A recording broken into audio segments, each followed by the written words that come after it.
देवी सुरेश्वरे भगवती गंगे। काशी, बनारस या वाराणसी नाम अलग हो सकते हैं, लेकिन एहसास सिर्फ एक है। ये दुनिया का सबसे पुराना जीवंत शहर है। एक ऐसी जगह जहां वक्त रुक सा गया है। यहाँ की गलियों में जिंदगी बसती है और यहाँ के घाट्स पर मोक्ष का रास्ता मिलता है। नमस्कार दोस्तों, मैं हूं अरुण और आज मैं आपको ले चलूंगा एक ऐसी यात्रा पर जो सिर्फ एक ट्रिप नहीं बल्कि एक स्पिरिचुअल जर्नी है। Welcome to the complete travel guide of Varanasi. तो सबसे पहले बात करते हैं, आप वाराणसी कैसे पहुंच सकते हैं। अगर आप यहां फ्लाइट्स से आना चाहते हैं तो लाल बहादुर शास्त्री इंटरनेशनल एयरपोर्ट यहाँ का मेन एयरपोर्ट है, जो सिटी से लगभग 25 किलोमीटर दूर है। और यहाँ तक आने के लिए आपको इंडिया के मेन एयरपोर्ट से फ्लाइट्स आसानी से मिल जाती है। के अलावा ट्रेन भी एक बेस्ट ऑप्शन है। वाराणसी जंक्शन और मुगल सराय दोनों ही वेल कनेक्टेड है पूरे इंडिया से। हमारी पर्सनल जर्नी शुरू हुई हिमाचल की ठंडी वादियों से, डलहौजी से पठानकोट की बस और फिर 24 घंटे का लंबा मगर यादगार ट्रेन का सफर। जब ट्रेन के दरवाजे से आपको यूपी की मिट्टी की खुशबू आती है, तब समझ आता है कि अब आप बाबा की नगरी के कितने करीब हैं।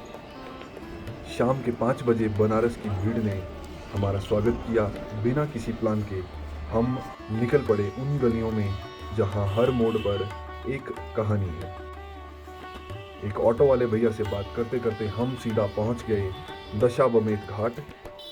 लोग कहते हैं यहाँ भगवान ब्रह्मा जी ने 10 घोड़ों का यज्ञ किया था और आज भी हर हर महादेव।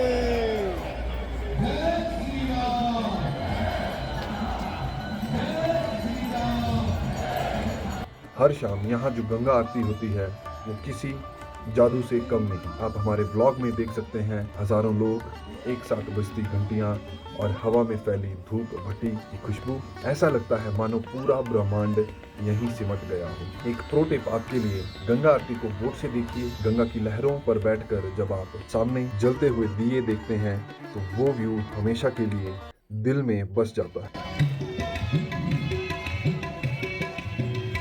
अद्भुतं केशवं सन्निधानम्, अद्भुतं केशवं सन्निधानम्, नाहं श्रीधरं राधिकानां। चंद्र सी ज्योति तुम्हारी, जल निर्मल आता मिया, जल निर्मल आता।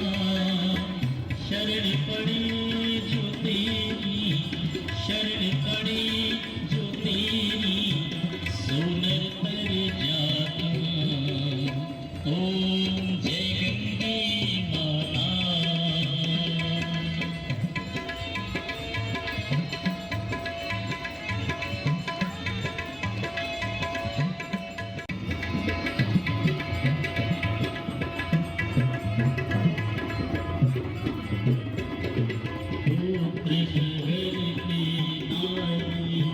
सब जग को प्यारा मिया, सब जग को प्यारा। कृपा दृष्टि तुम्हारी, दया दृष्टि तुम्हारी।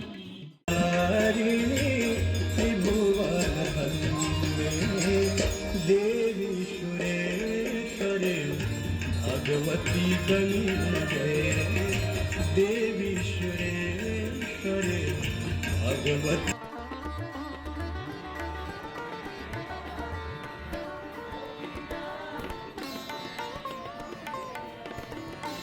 Stay and accommodation. रात होने तक सवाल था रुके कहाँ। अगर आपको वाराणसी की धक धक फील करनी है तो आप दशाश्वमेध घाट या बंगोली टोला के आसपास स्टे कर सकते हैं।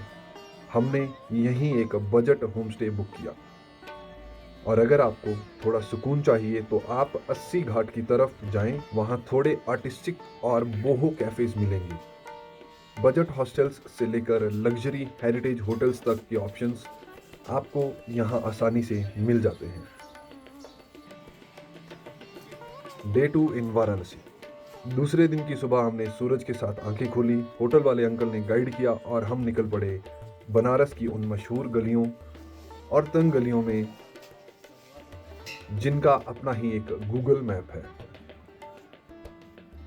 सबसे पहले हम पहुंचते हैं काशी विश्वनाथ मंदिर। ये 12 ज्योतिर्लिंगों में से एक है। भीड़ काफ़ी होती है और सिक्योरिटी की वजह से फ़ोटोज़ और वीडियोज़ बिल्कुल भी अलाउड नहीं है। लेकिन जब आप इस मंदिर में प्रवेश करते हैं, अपने कदम रखते हैं, सारी थकान आपकी गायब हो जाती है। वो एनर्जी, वो वाइब्रेशन अनबिलीवेबल है। लेकिन बहुत ज़्यादा भीड़ होने की वजह से कभी कभी आप दर्शन अच्छे से नहीं कर पाते हैं या वो शांति फील नहीं कर पाते हैं जो नॉर्मली हम दूसरे मंदिरों में विजिट करते हैं और फील करते हैं। इसके बाद हम गए बाबा काल भैरव के मंदिर।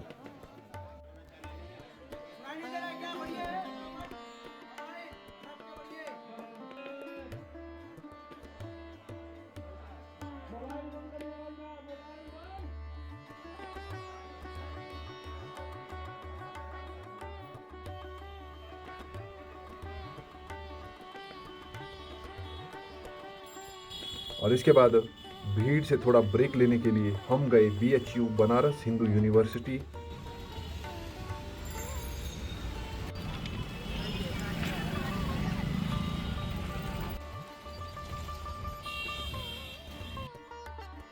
यहाँ का न्यू विश्वनाथ मंदिर बहुत ही शांत और सुंदर है। यहाँ की ग्रीनरी और शांति आपको एक अलग ही दुनिया में ले जाएगी।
ਇਹ ਵਾਲਾ ਫਿੱਟ ਰਹਿਣਾ ਚਾਹੀਦਾ।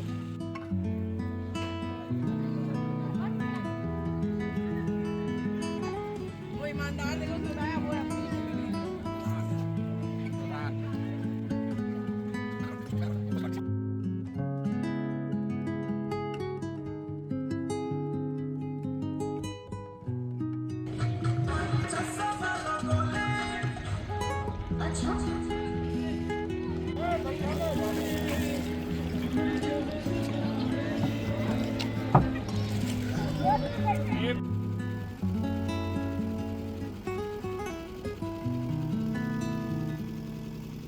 वाराणसी सिर्फ मंदिरों का शहर नहीं है, ये जिंदगी के कड़वे सच का आईना भी है। मणिकर्णिका घाट जहाँ सदियों से आग कभी बुझती नहीं, कहते हैं यहाँ माता सती का कुंडल गिरा था। यहाँ एक तरफ जन्म का उत्सव है तो दूसरी तरफ मौत का मातम। लेकिन बनारस में मौत दुख नहीं, मोक्ष है।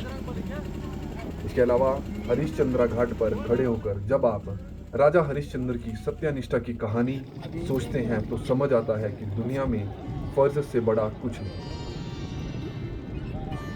वाराणसी की यात्रा तब तक अधूरी है जब तक आप यहाँ की बोट राइड ना करें।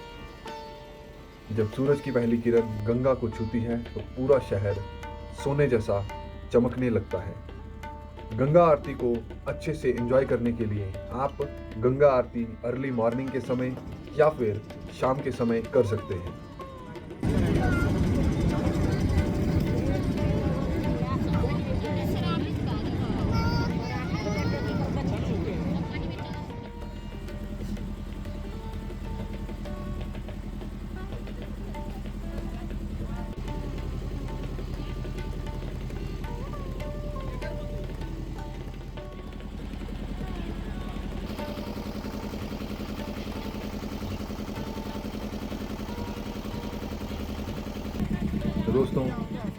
वाराणसी की मार्केट में बहुत भीड़ होती है।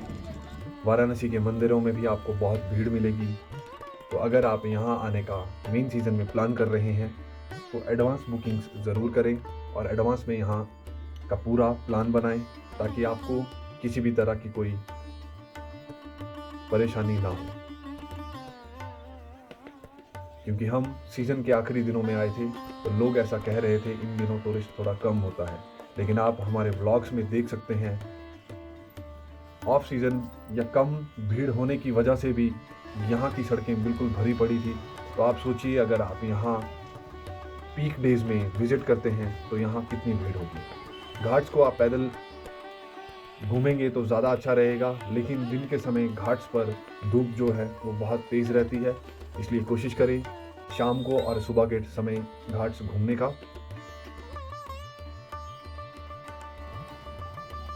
और शॉपिंग के लिए बनारसी साड़ी यहाँ का मेन फेमस चीज़ है। तो अगर आप इंटरेस्टेड हैं इन चीज़ों में शॉपिंग में तो 3-4 अलग अलग जगह विज़िट ज़रूर करें ताकि आपको प्राइसेस और क्वालिटी का अच्छे से पता लग जाए। और हाँ, इसके अलावा यहाँ का खाना बनारसी कचौरी, सब्जी, वो मीठा पान और ठंडाई मलइयो, ये सिर्फ स्वाद नहीं बल्कि इमोशन है।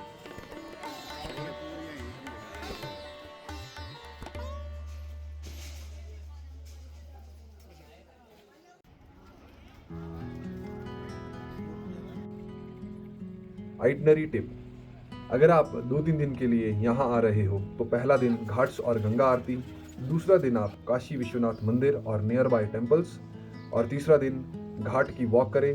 सनराइज और सरनाथ जैसे नियर बाय प्लेसेस देख सकते हैं।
वाराणसी सिर्फ एक शहर नहीं है बल्कि एक एहसास है जो आपके अंदर रह जाता है।